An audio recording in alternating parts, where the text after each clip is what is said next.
The dust swirled mercilessly across the barren street of Silverdale as Grace Elliot clutched her 5-year-old son Theo's hand, her knuckles white with determination despite the gnawing hunger that weakened her grip.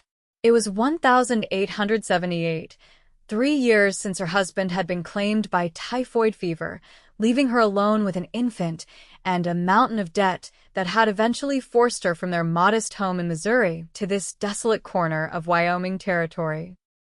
The last of her meager savings had disappeared 2 days ago, and Theo hadn't eaten anything but a handful of dried beans since yesterday morning. "Mama, my tummy hurts," Theo whimpered, his small fingers tugging at her threadbare skirt. His face was gaunt, smudged with dirt, his once bright eyes dulled by hunger. "I know, sweetheart," Grace whispered, her voice cracking as she fought back tears. "We'll find something soon."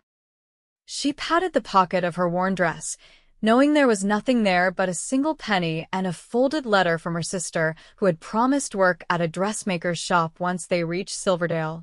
But upon arrival, Grace had discovered her sister had moved on months ago, leaving no forwarding address. Grace's hands trembled as she approached the general store, her last hope for charity in a town that had already turned her away from 3 establishments. The bell jingled cheerfully as she pushed open the door, a sound at odds with the desperation that clung to her like a second skin. "Madam, I told you yesterday we don't offer credit to strangers," the shopkeeper said without looking up from his ledger, his voice flat and unfriendly. "Please, sir," Grace began, her voice barely audible. "Just a small bit of bread for my boy. I can work, I can clean or mend or—" "We don't need help," the man interrupted, finally looking up with impatient eyes. "Times are hard for everyone, and I've got my own family to feed." Grace felt Theo press against her skirts, hiding his face as tears threatened to spill. She nodded stiffly, pride battling with desperation as she backed toward the door, her hands shaking uncontrollably now. The shopkeeper's wife emerged from the back room, her expression softening at the sight of the child. She moved toward a barrel of apples, but her husband caught her arm. "Mabel, don't. We start giving handouts, and we'll have every vagrant for 50 miles at our door."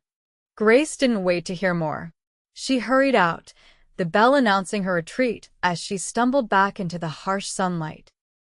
Her vision blurred, partly from tears, partly from the weakness that came from having eaten nothing but a stale biscuit in 2 days, saving what little they had for Theo. "Mama?" Theo's voice was small as they huddled in the shadow of the livery stable. "Are we going to die like Pa did?"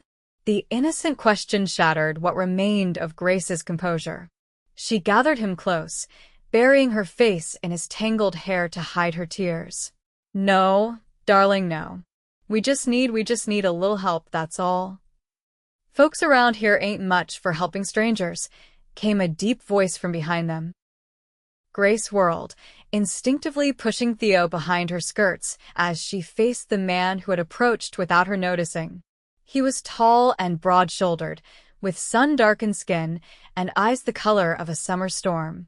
His clothes were dusty but well-made, marking him as a man of some means, though not fancy. A cowboy, by the look of him, with a weathered hat pulled low over his brow. "I don't want trouble," Grace said, her voice steadier than she felt. "We'll move on." "Where to?" he asked, his tone not unkind as he gestured at the expanse of wilderness beyond the town. "Next settlement's 30 miles east." Grace had no answer. She had spent her last coins getting to Silverdale, and 30 miles might as well have been 300 with a hungry child and no horse. The man studied them, his gaze lingering on Theo's hollow cheeks and Grace's trembling hands. "Name's Adam Lockhart," he said finally. "Got a ranch about 5 miles outside town." Grace nodded cautiously. "Grace Elliot.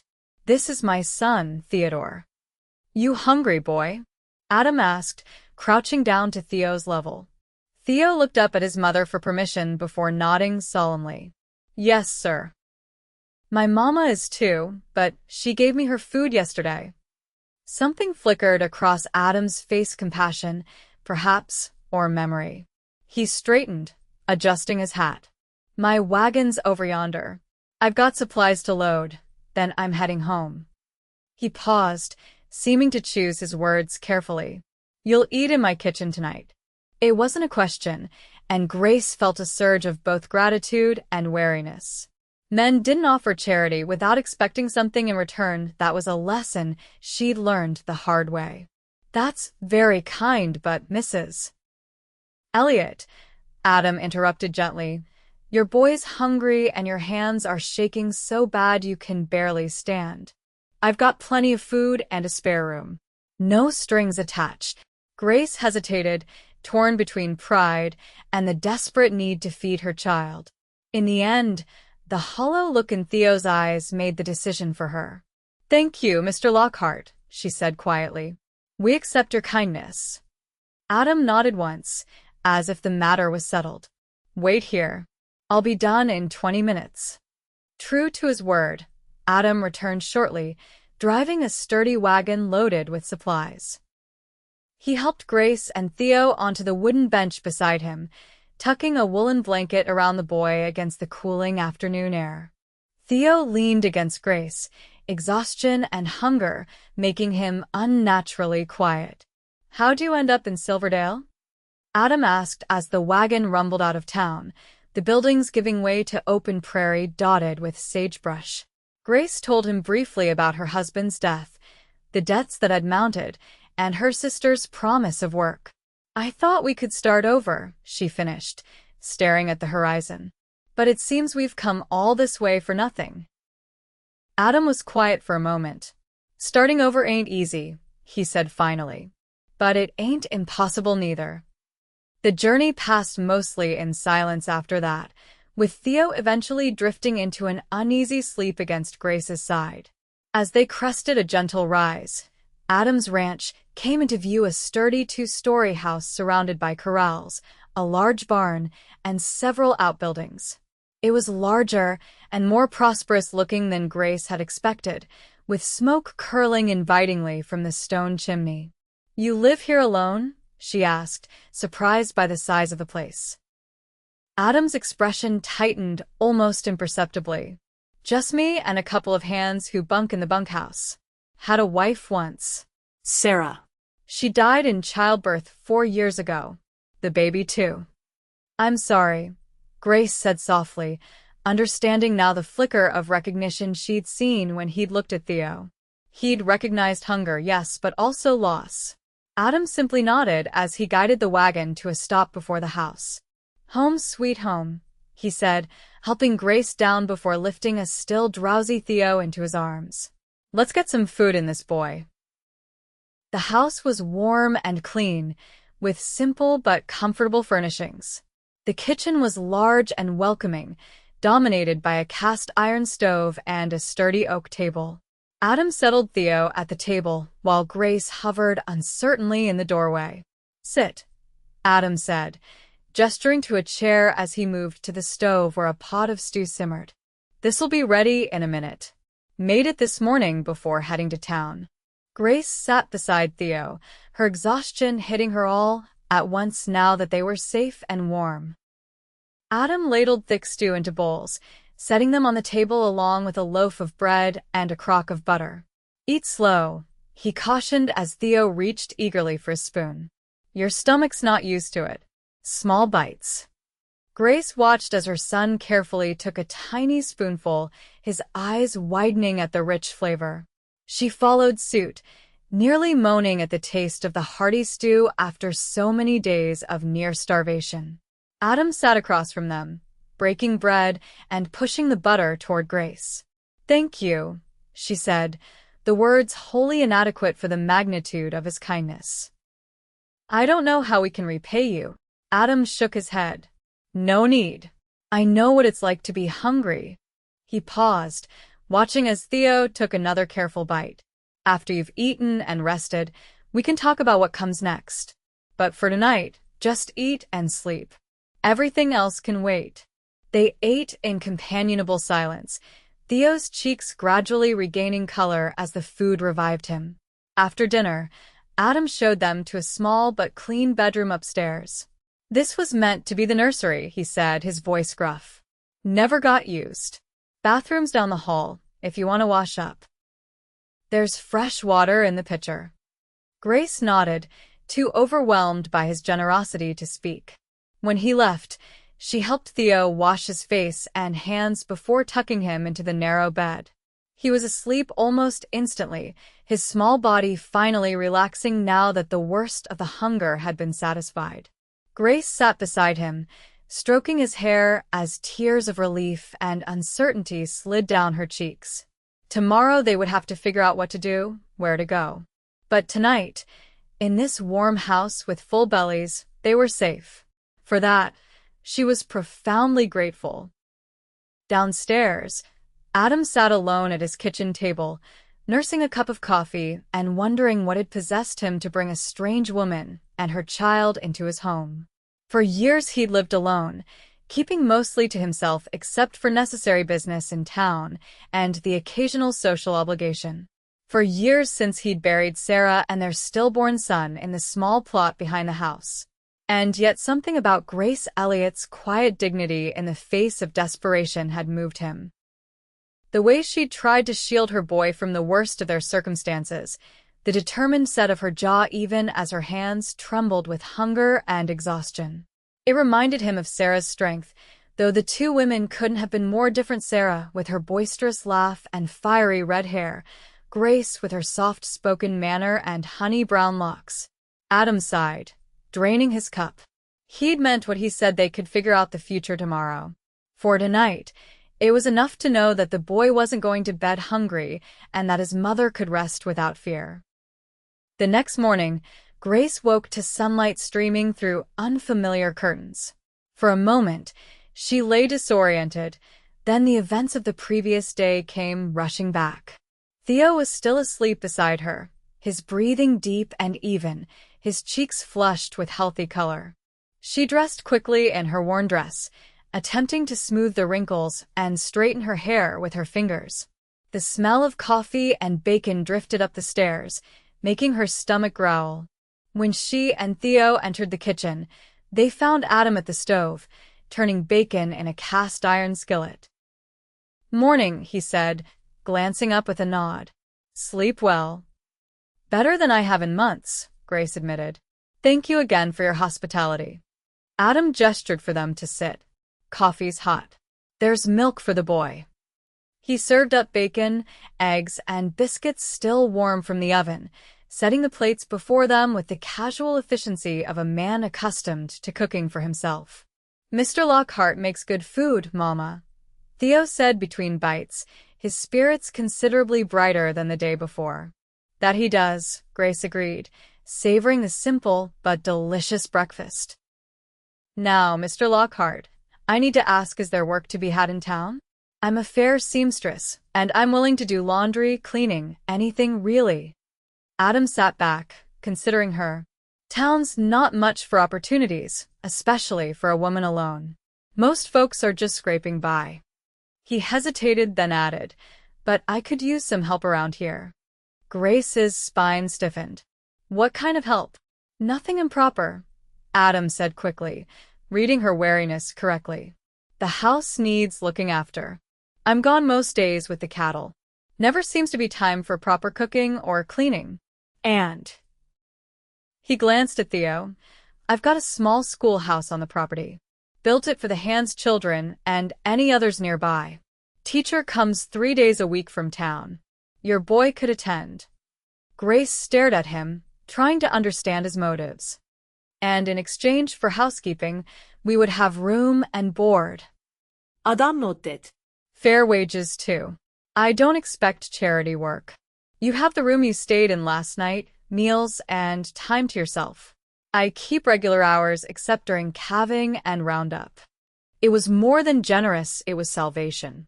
Still, Grace hesitated. "Why would you do this for strangers?" Adam's gaze dropped to his coffee cup. "Been alone a long time. "House feels empty.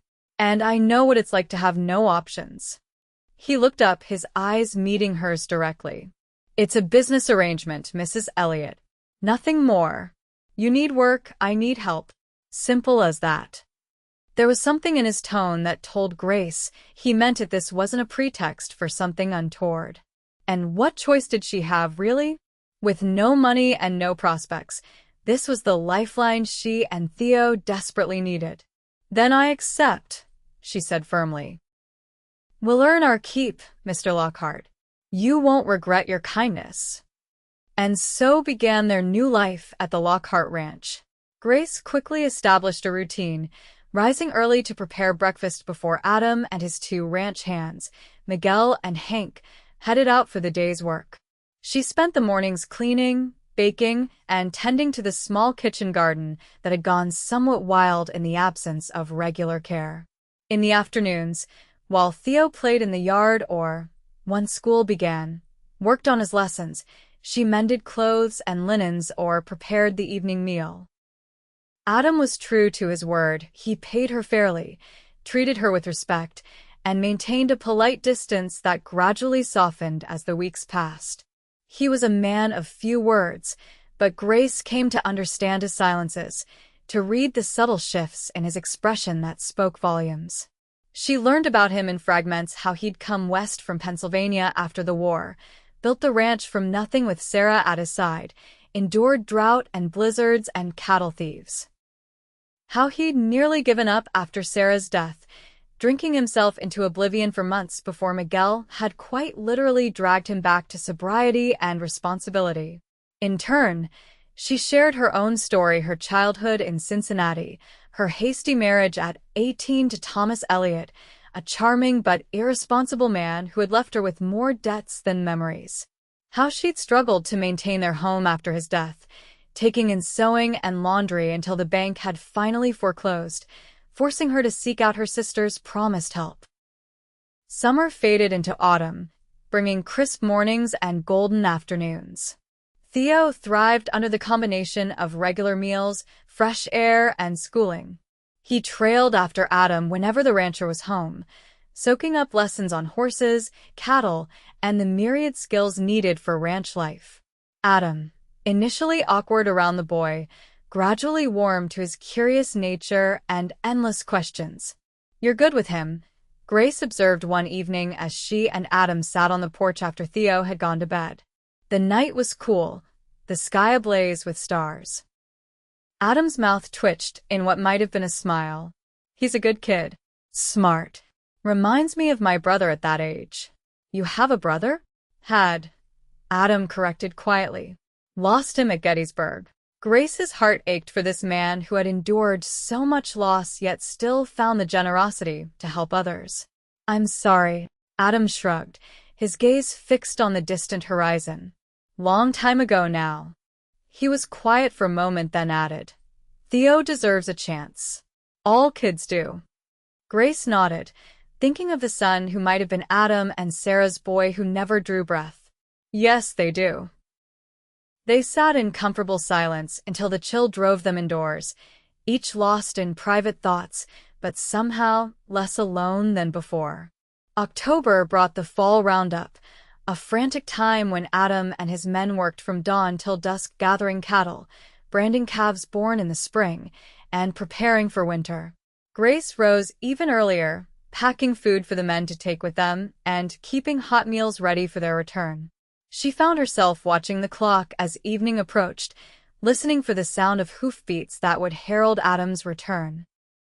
It was during this busy season that trouble arrived in the form of Henry Watson, the banker who held the mortgage on several nearby properties. He rode up one afternoon while Adam was away, his expensive suit and shiny boots marking him as a man unaccustomed to ranch work.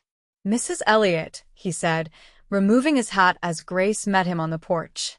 I'd heard Lockhart had taken in a housekeeper. There was something in his tone that made Grace's skin crawl, but she maintained her composure. "Mr. Watson, Adam isn't here at present. Can I help you with something?" Watson smiled thinly.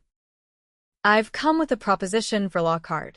His northern pasture adjoins the Wilkins property, which will soon be mine. I'm offering to buy that section of his land at a fair price, of course." Grace knew the northern pasture, well. It contained the creek that watered much of Adam's herd during the dry summer months. Without it, the ranch would struggle. "I'll tell him you called," she said coolly. "Though I believe he's mentioned that land isn't for sale." Watson's smile hardened. "Everything has a price, Mrs. Elliot. Even loyalty. A woman in your circumstances should understand that." Grace stiffened. "I'm not sure what you mean, sir." "Only that Lockhart's charity won't last forever," Watson said, replacing his hat. "When he tires of you and the boy, you'll need somewhere to go. I could use a housekeeper myself, a pretty one." His gaze traveled over her in a way that made her want to scrub her skin raw. "Good day, Mr. Watson," Grace said firmly, turning to go inside. "Think about it," Watson called after her. "Lockhart's ranch won't stay his much longer anyway, not with what I have planned." Grace shut the door on his words, her heart pounding. When Adam returned that evening, tired and dust-covered, she relayed the banker's visit, omitting Watson's insinuations about her, but including his threats regarding the ranch. Adam's expression darkened. "Watson's been trying to get that land for years. Controls the water rights to half the county already. Without that creek, we'd be at his mercy for irrigation. Can he do anything to harm the ranch?" Grace asked, worry creasing her brow. Adam sighed, running a hand through his hair. "He's got influence with the territorial authorities. Been known to manipulate mortgage terms, create legal problems for folks who don't cooperate." He looked at her, his expression softening. "Don't worry about Watson. I've dealt with his kind before." But Grace did worry, especially when Watson began showing up in town whenever she ventured there for supplies, offering her employment with increasingly less subtle implications. She kept these encounters from Adam, not wanting to add to his burdens during the busy season, but her tension must have shown. "Something's troubling you," Adam said one night as they sat by the fire, Theo already asleep upstairs. The first snow had fallen that afternoon, transforming the landscape into a pristine white expanse. Grace hesitated, then sighed. "It's Watson. He's been persistent about more than just the land." Adam's expression hardened, his jaw clenching. "Has he threatened you?" "Not explicitly," Grace admitted. "But he makes it clear that my position here is temporary, that I should consider his offer before you tire of me." Adam was quiet for so long that Grace feared she'd overstepped by sharing Watson's words.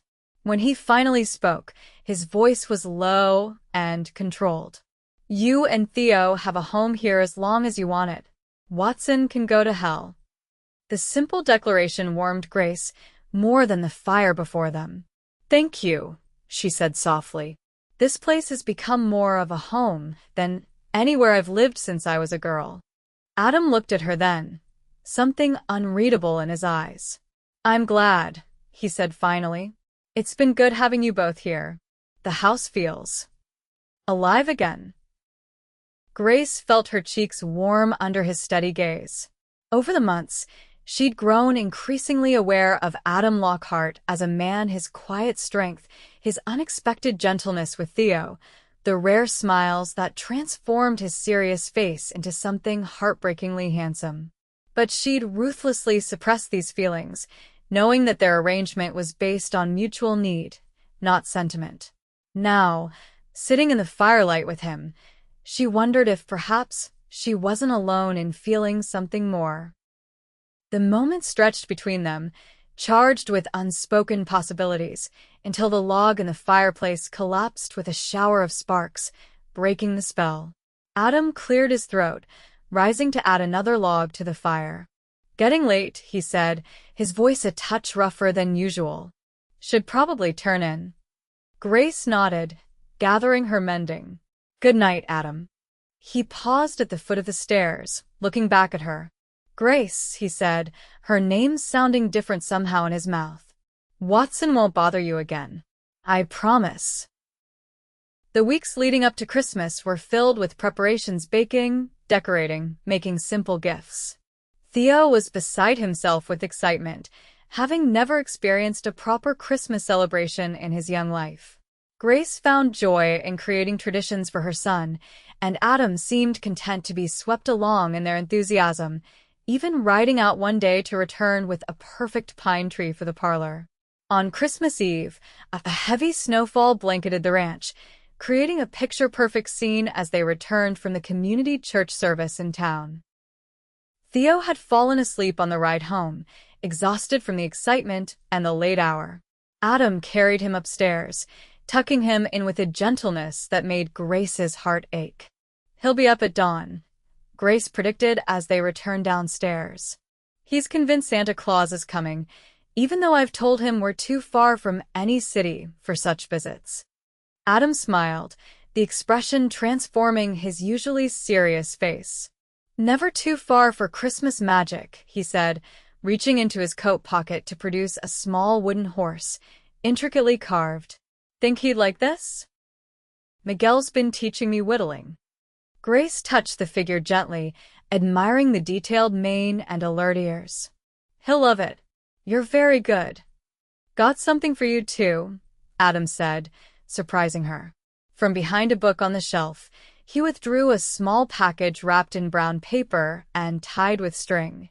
"It's nothing fancy." Grace untied the package with trembling fingers to reveal a small leather-bound journal with her initials stamped in gold on the cover. "Adam, it's beautiful," she whispered, tracing the letters. "Noticed you writing sometimes in the evenings," he said, looking almost shy.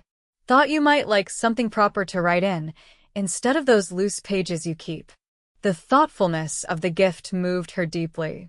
From her pocket, she withdrew her own, offering a hand-knitted scarf in deep blue wool that had taken her weeks of secret evening work to complete. "I made this for you," she said, holding it out. "For the cold mornings with the cattle." Adam took it reverently, running his fingers over the careful stitches. "No one's made me something like this since Sarah," he said softly. "Thank you." They stood close in the lamplight, the exchange of gifts having shifted something fundamental between them. Grace was acutely aware of Adam's presence, the warmth radiating from him, the clean scent of soap and leather that always clung to him. "Grace," he began, his voice rough. "These past months, a sudden noise from outside interrupted him, the sound of breaking glass followed by angry voices." Adam was instantly alert, moving to the window. "Stay here," he ordered, reaching for the rifle kept above the door. "Lock the door behind me."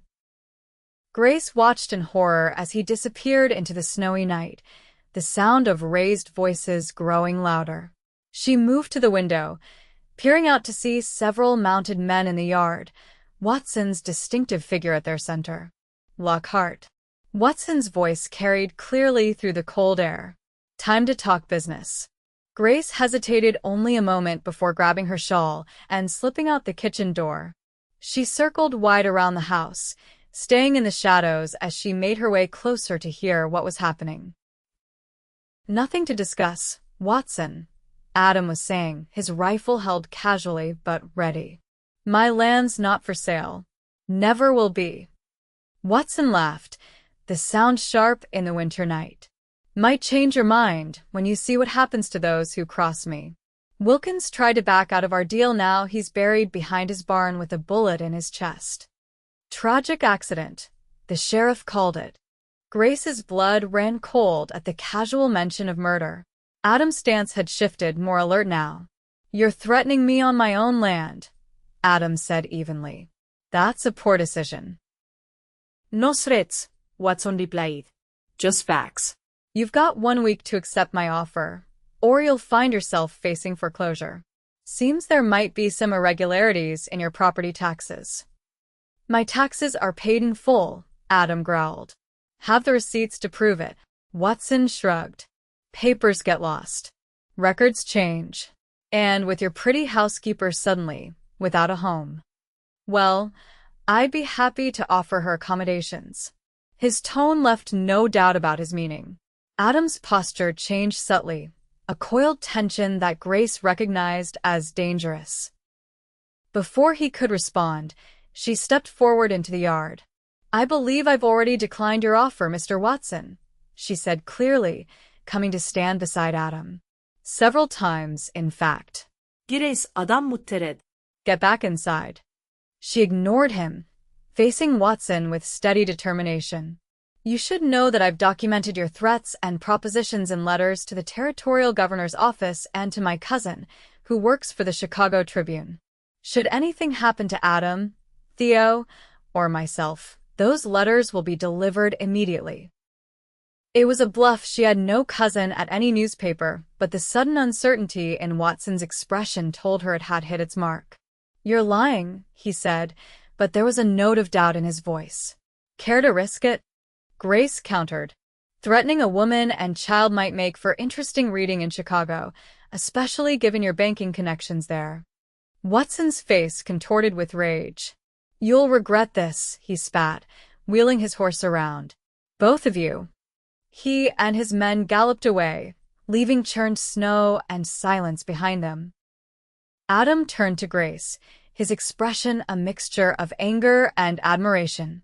That was either the bravest or the most foolish thing I've ever seen, he said. Do you actually have letters with the governor and a newspaper cousin? Grace shook her head, suddenly cold now that the confrontation was over. No. But he doesn't know that.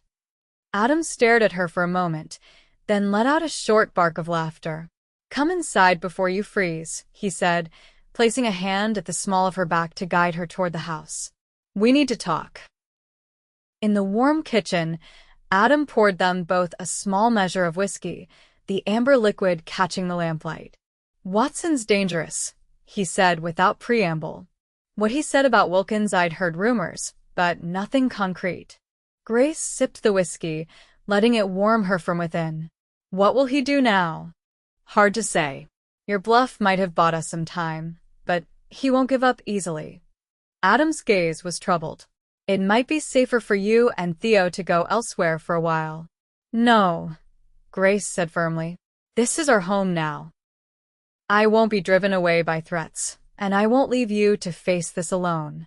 Adam stared at her, something shifting in his expression.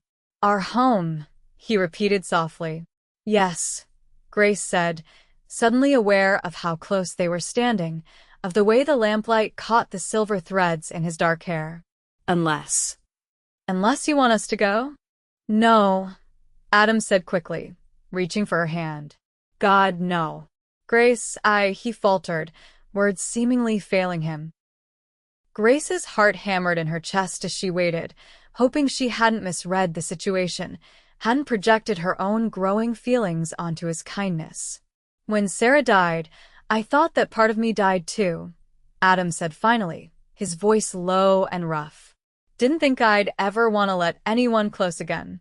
Then you and Theo showed up and somehow the house became a home again. You became. He trailed off, struggling. I love you, Grace said simply, finding courage in his vulnerability. I wasn't looking for it, wasn't expecting it. But I do. And if you don't feel the same, that's all right. We can continue as we have been. But I needed you to know. Adam's hand tightened around hers. I love you too, he said, the words coming easier now. Have for months, I think. Was too afraid to say it, afraid you'd think I was taking advantage, or that it was too soon. Or Grace silenced him by pressing her fingers gently to his lips. It's not too soon when it's right, she whispered. He drew her into his arms then, his embrace tentative at first, then firmer as she moved willingly into his warmth. When his lips found hers, it felt like coming home after a long journey, familiar somehow, despite being entirely new. They stood entwined in the kitchen for a long moment, savoring the newness of their connection. Finally, Adam pulled back slightly, his expression serious, once more. Watson will still be a problem, he said. And we'll need to face it together. Grace nodded, her mind already working. Your friend Miguel mentioned his brother is a lawyer in Cheyenne. Perhaps he could look into Watson's dealings? If he's threatening people and manipulating records, there must be evidence. Adam's eyebrows rose in surprise. That's actually a good idea. Diego's well-connected. And I've got friends from the war who might be willing to ask questions in the right places. Then we'll fight, Grace said firmly. Not just for the ranch, but for our future. Together. Adam smiled, a full, genuine smile that transformed his face. Together, he agreed, sealing the promise with another kiss. Christmas morning dawned bright and clear, the snow glistening in the early sunlight. Theo's excited shouts as he discovered his presents: the carved horse from Adam, a new scarf and mittens from Grace, and candy and a picture book they'd chosen together filled the house with joy. As they sat around the breakfast table, Adam cleared his throat, suddenly nervous. "Got one more present," he said, reaching into his pocket. "For both of you, actually." He produced a small, worn velvet box that had clearly been cherished for years. Inside was a simple gold band set with a modest pearl. "It was my mother's," Adam explained, his eyes never leaving Grace's shocked face. "I know this is sudden, and maybe it's too soon to ask, but after last night, I don't want to waste any more time. Grace, would you and Theo consider becoming my family? Officially?" Theo looked between them, not fully comprehending the significance of the moment, but sensing its importance. Grace felt tears spring to her eyes as she reached across the table to take Adam's hand. "Yes," she said, her voice steady despite the emotion overwhelming her. "We would be honored to become your family." They were married on New Year's Day in the small church in town, with Theo proudly serving as best man and ring bearer. Miguel and Hank decorated the ranch house for a celebration afterward, and even the bitter cold couldn't dampen the warmth of the gathering. As for Watson, his threats proved empty in the face of the evidence Adam and Grace's new allies uncovered. Diego's legal connections and Adam's war friends exposed a pattern of fraud and intimidation that eventually led to Watson's arrest and the restoration of several properties to their rightful owners. By spring, the northern pasture was green and flourishing, cattle grazing peacefully along the creek that Watson had so coveted. The schoolhouse welcomed 5 more children from neighboring ranches, and Grace found herself teaching alongside the regular schoolmistress, sharing her love of literature and history with eager young minds. One evening, as they sat on the porch watching Theo play with the new puppy Adam had brought home, Grace rested her head against her husband's shoulder. "Do you remember the day we met?" she asked softly. "When you found us behind the livery stable?" Adam nodded, his arm tightening around her. "You looked about ready to collapse, but you were still trying to shield Theo from everything. Bravest thing I'd ever seen." Grace smiled at the memory. "My hands were shaking so badly I could barely hold on to him. And then you said, 'You'll eat in my kitchen tonight,'" Adam finished, pressing a kiss to her temple. "Best decision I ever made." "For me too," Grace murmured, watching as the sunset painted the land in gold and crimson. "Who would have thought that hunger would lead us to such abundance?" They sat together as twilight deepened into night, their shared kitchen light glowing behind them, a beacon of warmth in the vastness of the Wyoming wilderness, a symbol of the home they had built together from desperation and kindness and, ultimately, love.